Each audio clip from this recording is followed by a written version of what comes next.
Assalamualaikum and hello and welcome to Baby Step Med, where I try and make difficult medical concepts a bit easier. This video is kind of different. As finals are approaching, I thought I would make a guide as to how to study for finals or profs or whatever your college likes to call them. So basically, how to study for profs, which are also called the professionals, and everybody has a different method. This is my method, so if this helps you, that would be great. If it doesn't, well, I hope you can get at least some benefit from this video. So the first thing that I did was to gather all the syllabus, right? So that's what I did. I gathered it, okay, and after gathering it, I noted it down. Okay, so I have this little notebook, okay, which I call my little red notebook, and I basically just wrote all my syllabus inside here. This is my little syllabus notebook, and what I did was that I wrote all the syllabus here inside it, like so, if you can see clearly or not. But what I did is that I divided it into different modules. Like we have a foundation module, and then we have CVS, and then we have respiratory. So what I did, I just wrote, so I put sticky notes. These are all of my modules, like so. So whenever I needed to find, like if I was studying, let's say GIT, so I would just like open GIT.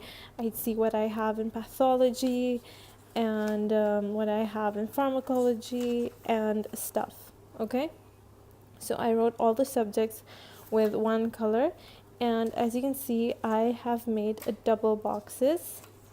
So let me just show you what the significance is. So let's just go with him. Okay, that's good. So as you can see, it's pretty simple. So you can see I have two boxes. One, the first line of the first row, the first column of boxes is for the stuff that I've studied, the stuff that I have notes of, the stuff that I've, made notes of. So I would tick this box once I've done this topic, and the pink one is for when I've studied the topic, when I've done revision of that topic, and it just makes it easier for me to go through when I'm revising, and it just keeps things organized. And this is like pretty handy. It's like really, really small, and I can just like bring it with me wherever I go. So it's really, really easy. So that is the first step, to like gather your syllabus. Okay. Then you're supposed to make a schedule. I cannot emphasize how important that is. So what how I make schedules, there are two ways to go about it. You could either go subject wise, okay, that way you can just do your subjects, or you can go, what I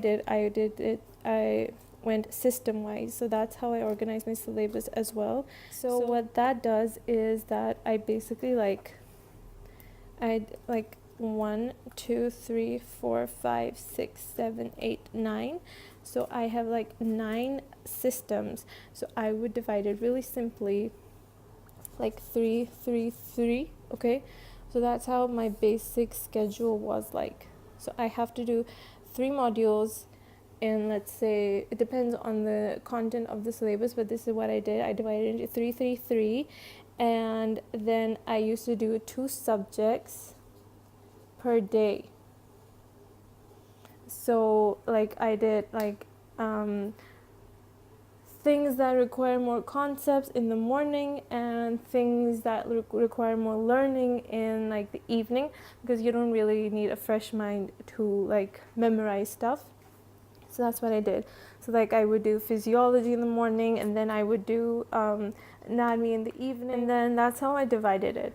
So making a schedule, even though I did not follow the schedule exactly by day, but it just made it easier for me to organize myself and to keep a pace and to make sure that I was going in the right direction. So yeah, schedule, really, really important. Third thing, it's really important, is to have a good balance. Like some of my friends, like I am not an early bird, but some of my friends, they used to wake up at like 6 a.m. and they would just like take their coffee and then get studying, and they would study all day, all day, all day, and they wouldn't do anything else. But that's not me. I cannot do that. I burn myself out really, really quickly, so I need to find a balance. So what I did, I used to wake up at like 10 a.m.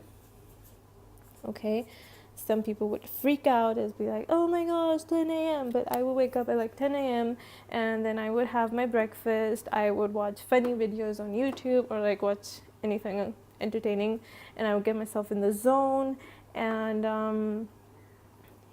I'd stretch and like do a little bit of exercise, and then by 11 o'clock I would sit down and then study.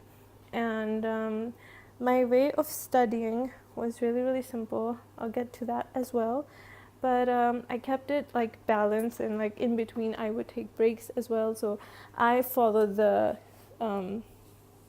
hour schedule. That is a very bad circle. I'm so sorry, but like never mind, I'll make a new circle. So basically what the hour schedule is, like imagine that this is an hour. So you would take a 15-minute break in every hour. So this would be my break, and then you would study a whole hour. So you would be studying 45 minutes with a 15-minute break. So what that does, it just helps prevent burning out, and it just like, I just like to study in a relaxed environment, and this helped a lot. So that's what I did. So, but either way, what works for me doesn't have to work for you. So let me just get this out of the way, and let me show you how I studied. The first way is that you could use a notebook. And with a notebook, this is so pretty. This is like holographic and it's stunning. Anyway, so with a notebook, it's like easier to carry around and stuff. This is a notebook for like my see, this is a blank notebook, and I really like them. So this is like for the subject of I did it this way. I made a notebook, and it just made things easier. So this is one way that you can make a notebook, or you can go subject wise like I did with this. It can't even fit in the frame. This is like let me just show you guys. This is my pharmacology file. So what I did is I have all the subjects divided by these page dividers, like so. Okay, so these are all of my modules, and I labeled them with this white tape. And then inside it, I have different subjects, different topics, and it's just easier. So this is like a subject-wise approach. So this could work, whatever floats your boat. You could also go system-wise, so which is this, like GIT. So everything related to this system is in this one file. So this yellow one is for biochemistry, and this is where the biochemistry would start, and that is how I did this. So that's basically it. I also used YouTube a lot. Like I would watch, if I'm supposed to be studying something, I will watch the video first. So some of my favorite channels, and I've been no way sponsored by these, I just really, really genuinely love them, and I'm so grateful for them. Khan Academy, I'll link them down below. Khan Academy, Armando Hasudagan, Osmosis, and lots of other medicosum, I don't know how to pronounce it, my notes for USMLE, all of these resources on the internet, they helped me a lot. And once I had gone through it, then studying my topic would be easier. And what else? And yes, past papers, super duper important. You're supposed to, because every university, every medical school tests you differently. So you're supposed to know how they test you and what they expect. Like my exams require me to write like to the point stuff and to draw lots of diagrams. I focus on diagrams a lot too. And so just like make sure you go through these. Super duper important. I did not go through these initially, and then, well, once I did, my grades started improving. So this is really, really important. Get your hands on past papers and make sure you test yourself so that you know how you're doing. And yeah, that is basically it. If I forgot something, I'll write it down in the description, but I think that is about it. I just wanted to give you like a little guideline, and don't worry. Just like stay motivated, know what you're supposed to do, and then inshallah things will become easier. I really hope that this helps, and I don't know if you like these kind of videos. I can show you how to make notes as well, because I think that mashallah, I'm a really good note taker because I love making notes. So if you want to see more of this kind of stuff, then let me know in the comments, and share your study techniques in the comments as well. And please like and subscribe, and bye. That was a very, very bad smile. Let me make a better one. There we go. Okay, thank you for watching. Bye.